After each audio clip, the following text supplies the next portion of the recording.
சொல்லுங்க.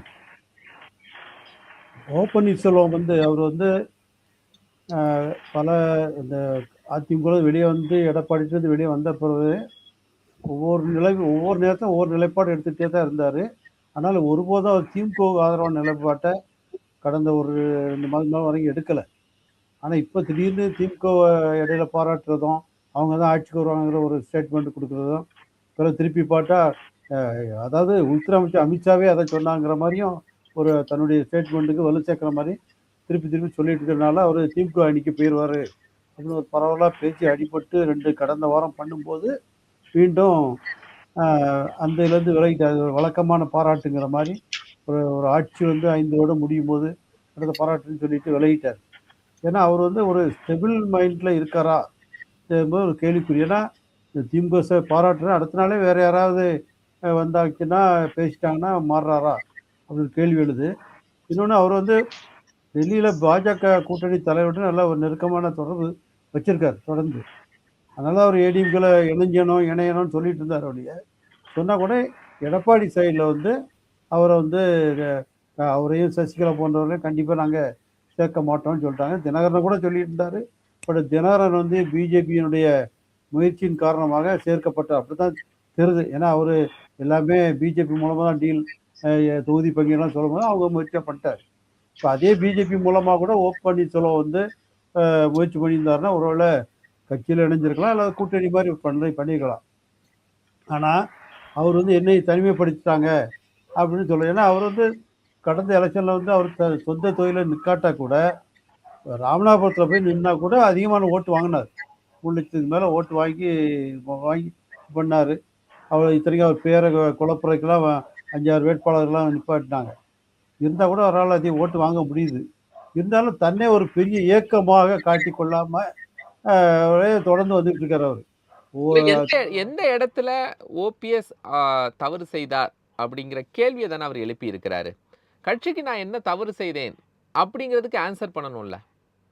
இல்லை, கட்சிக்கு வந்து இப்போ அவர் தவறு செய்தான்னு என்ன தவறு செய்து இல்லை இங்கே சொல்கிறாரு. ஆனால் அந்த பொதுக்குழு நடக்கும்போது அவர் வந்து அவரை வச்சுக்கிட்டே தான் அவர் நீக்கினாங்க, எல்லாம் பேசினாங்க, பண்ணாங்க. ஆனால் அதுக்கு பிறகு வந்து அவருடைய ஆதரவாளர்கள் எல்லாரும் போய் அந்த அதிமுக கட்சி அலுவலகத்தில் நொறுக்குனாங்க, அடித்து நொறுக்குனாங்க. அது வந்து எம்ஜிஆர் அதிமுக தொண்டர்களுடைய தீவிர தொண்டர் மனதில் ஒரு பெரிய ஒரு அதிருப்தி. அதை வந்து அவர் வெளிப்பட சொல்லலை, அதை பற்றி பேச மாட்டேக்காரு. ஆனால் அது வந்து பெரிய அளவில் அதுதான் அவரை அவரை வந்து நீக்கிறதுக்கும் மீண்டும் இணைக்க மறுக்கிறதுக்கும் முக்கியமாக காரணமாக எடப்பாடி கூறுறது இந்த ஒரு பிரச்சனை தான். இந்த மாதிரி ஒரு இதான். ஏன்னா அவரு அவரு எடப்பாடியும் பிஜேபி அணிக்கு வந்துட்டாரு, இவரும் ஏடிஎம்கே பிஜேபி ஆதரவால தான் இருக்கு. அப்போ இவனுக்குள்ள சேர்ற ஒன்றும் பெரிய பிரச்சனை கிடையாது, தினகரன் மாதிரி சேர்த்து போகலாம். ஆனால் இந்த ஒரு பிரச்சனை வந்து சப்போஸ் நான் என்ன தவறு செய்தேன், என்னை தனிமைப்படுத்திட்டாரு திருப்பி திருப்பி சொல்றவர், இந்த மாதிரி ஒரு இதை நான் வந்து தெரியாமல் பண்ணிட்டேன் அப்படின்னு ஒரு மன்னிப்பு ஒரு ஸ்டேட்மெண்ட் விட்டார்னா எடப்பாடி வந்து அதை பரிசீலனை பண்ணுறதுக்கும் தயாராக இருப்பார். அதை வச்சுக்கிட்டு மீண்டும் சேர்க்கறதுக்கு பிஜேபிக்கும் ஒரு உதவியாக இருக்கும், இவர் எடப்பாடியை வற்புறுத்துறதுக்கு. அந்த வகையில் ஓபிஎஸ் கருத்து என்னன்னு தெரியல. ஏன்னா அவர் எந்த நோக்கத்தில் இந்த மாதிரி பேசிட்டு இருக்காருன்னு தெரியல. ஏன்னா நேற்று மாறுறாரு, அதான் எப்படின்னு தெரியல. ஒருவேளை மீண்டும் பிஜேபி சைடில் இந்த மாதிரி கேட்டு பிஜேபிக்காக சமரச முயற்சிக்காக மீண்டும் தான் திமுக சும்மா தான் சொன்னேன்னு சொல்லிட்டு வர்றாரான்னு தெரியல. பிஜேபி முயற்சி பண்ணாங்கன்னா இந்த ஒரு பிரச்சனை தான் எடப்பாடி சைடில். அதை சொல்லிட்டாங்கன்னா அவர் நான் அடிச்சது தப்பு அப்படின்னு சொல்லிட்டாருன்னா பிரச்சனை முடிஞ்சு போச்சு.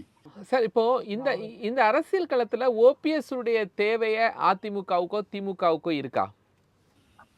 ஓபிஎஸ் உடைய தேவைங்கிற போது இப்போ அதிமுக பிஜேபி கூட்டணி எடுத்துருவீங்க, அதில் வந்து ஒரு முக்கியத்துவ சமுதாயத்தை பெரிய ஒரு அந்த இதில் ஒரு முக்கியமான ஆள். ஆனால் அவங்க அதுக்கு மாற்றாக பிஜேபி வந்து மாநில தலைவராக அவருடைய சமூகத்தை சேர்ந்த நயனா நாகேந்திரனை கொண்டு வந்துட்டாங்க. ஸோ அவரை சவுத்துலலாம் அவரை பூஸ்ட் பண்ணுறாங்க. அவர் வந்து யங்கஸ்ட் தலைவர், இளம் தலைவருங்கிறாங்க, அவரை கொண்டு வராங்க நயனா நாகேந்திரனை. அப்படி இருக்கும்போது இந்த பக்கம் அந்த அவங்க முக்கியத்துவ சமுதாயத்தில் இன்னொரு பிரிவை சேர்ந்த தினகரன் வந்துட்டார். 2 பேரும் வந்துட்டாங்க அந்த அணியில். அப்படி இருக்கும்போது எடப்பாடி வந்து அவரை ஏற்பாராங்கிற கேள்வி வந்துகிட்டு இருக்கு. அதனால அவர் முக்கியத்துவம் ஒன்றும் பெருசாக இல்லை. இருந்தாலும் எம்ஜிஆர் ஜெயலலிதாவோட உண்மையான விசுவாசிங்கிறத வந்து நம்ம மறுக்க முடியாது. 3 தடவை முதலமைச்சர் பதவியை கையில் கொடுத்தா கூட கரெக்டா திருப்பி கொடுத்து போனவர் அவர். எந்த பிரச்சனையும் பேசாம. ஏன்னா அந்த மாதிரி அரசியலை நம்ம பார்க்கவே முடியாது. முதல் உதாரணம் எடப்பாடி. ஆனா சசிகலா அவர்களிடத்துல அந்த அளவுக்கு அவர் விசுவாசத்தை காட்டல சார். சசிகலா அவர்கள் சமீபத்திய ஒரு இதுல நிகழ்ச்சியில கூட என்ன சொல்றாங்கன்னா, நான் கொடுத்துட்டு திருப்பி வாங்குறதா தான் இருந்தேன் அப்படிங்கிறத சொல்லி தானே கொடுத்துருக்காங்க. அந்த இடத்துல அவர் நம்பிக்கை பாத்திரமா இல்லைல்ல. ஆமாமா. அதுதான் நான் சொல்றேன். அதுல வந்து தினகரன், சசிகலாலாம் ஒரே பிரிவை சேர்ந்தவர்கள். ஓபிஎஸ் இவங்கெல்லாம் ஒரே பிரிவை சேர்ந்தவர்கள். அவங்க சமுதாயத்திலேயே நான் வந்து பல முறை அந்த பெரிய சமுதாயம், நல்ல வீரமான சமுதாயம். அவங்க ஓட்டு வந்து மொத்தமாக ஒவ்வொரு இடங்களும் பல்காக ஓட்டு மொத்தமாக விழும். அந்த மாதிரி சமுதாயம் வந்து ஏன் பிரிஞ்சு கிடக்குன்னா 3 பெரிய பிரிவுகள் இருக்கு. அந்த 3 பெரிய பிரிவுகளுக்கு ஒரு ஒற்றுமையை கொண்டு வர்றதுக்காக பலரும் பல முறை முயற்சி பண்ணிக்கிட்டே இருக்காங்க. ஆனால் அது நிறைவேற மாட்டேங்குது. இப்போ அந்த நம்ம தென் மாவட்டங்கள் நாடார் சமுதாயம் இருக்காங்க. வெள்ளைக்காரங்க அந்த சமுதாயத்தில் ஒரு 30 உள்பிரிவுகள் இருக்காங்க. அவங்க வந்து வெள்ளைக்காரன் காலத்திலேயே அவங்களுக்கு அந்த அந்த பட்டப்பெயர் வந்து நாடாருங்கிறது ஒரு ஜாதி பேராக ஒட்டுமொத்தமாக திருத்தி கொடுத்துட்டாங்க. அப்போ அதை வந்து அவங்க ஒத்துக்கிட்டாங்க. அப்போ எல்லாரும் அதில் ஒரே வரும்போது அவங்களோட ஒரு ஒற்றுமை உணர்வு வந்து அவங்க உழைப்புக்கும் அதுக்கு முன்னேறக்கும் வசதியாக இருந்துச்சு. அதே மாதிரி இந்த முக்குலத் சமுதாயத்திலையும் இந்த மாதிரி ஒரே பேரில் கொண்டு வந்தால் நல்லா இருக்குன்னு சொல்லி இந்த சமுதாயத்து உள்ளவங்களாம் முயற்சி பண்ணாங்க. ஆனால் அரசியல் ரீதியாக அந்த 3 பேர் பிரிஞ்சு கிடக்கனால அது ஒரு இதுலையும் நிறைவேறவே மாட்டுக்கு. இப்போ தேவேந்திர குல வேளாளர்லாம் ஒரு இதில் ஒன்று வராங்க. இவங்களால அது முடியல. அது விளைவு தான் இந்த அரசியலில் இந்த மாதிரி பிரிஞ்சு பிரிஞ்சு போட்டு நிலம்ப வருது. ஒருத்தர் இப்போ நம்ம வந்து பொது எதிரியை நம்ம ஜெயிக்கணும். இப்போ திமுகவே ஆட்சி மாற்றம் கொண்டு வரணும். திமுக வீழ்த்தணும்னா அண்ணா திமுக பிஜேபி கொண்டு அதில் தலைவர் எல்லாம் ஒற்றுமை வரும். அரசியல் அதாவது ஜாதி இல்லாட்டா கூட அரசியல் கடந்து அவங்க எல்லாரும் ஒற்றுமை வந்தால் தான் வீழ்த்த முடியுங்கிறது நிலைமை இருக்கும்போது அதிமுக ஒற்றுமைக்கு என்ன வழி? ஒவ்வொரு தடவையும் பிஜேபி வந்து அவங்கள கையை கட்டி சேர்த்து வைக்குமா? முடியாது. ஏற்கனவே ஒருக்கா சேர்த்து வச்சு 2 பேரும் ஆட்சி நடத்தினாங்க, முடிஞ்சு போச்சு. ஒவ்வொரு தடவையும் அவங்களுக்கு இதை பண்ண நம்ம எதிர்பார்க்கக்கூடாது. நம்முடைய கட்சி நல்லா இருக்கணும்னா நம்ம தான் அதை எதிர்பார்க்கணும். இப்போ நீ ஜெயலலிதா வந்து சசிகலா வந்து 3 பேர் நான் ஒற்றுமைப்படுத்த அவரு கட்சி ஆரம்பிச்சிருக்காங்க. அவரு ஏற்கனவே இவர் தினகரன் ஒரு கட்சி ஆரம்பித்தார். ஓபிஎஸ் ஏதோ தொண்டரை மீட்பு கலந்து வச்சிருக்காரு, கட்சி ஆரம்பிக்கல. நான் பண்ருட்டி ஒன்று அவர் வேற ஒரு சில எம்ஜிஆர் அண்ணா திமுகன்னு போயிட்டார். இப்படி எல்லாருமே ஆளுக்கு ஒரு கட்சி போயிட்டே இருந்தாங்கன்னா அது ஜாதி அடிப்படையிலான கட்சியை தான் பார்க்கப்படும் கடைசியில் வர வர.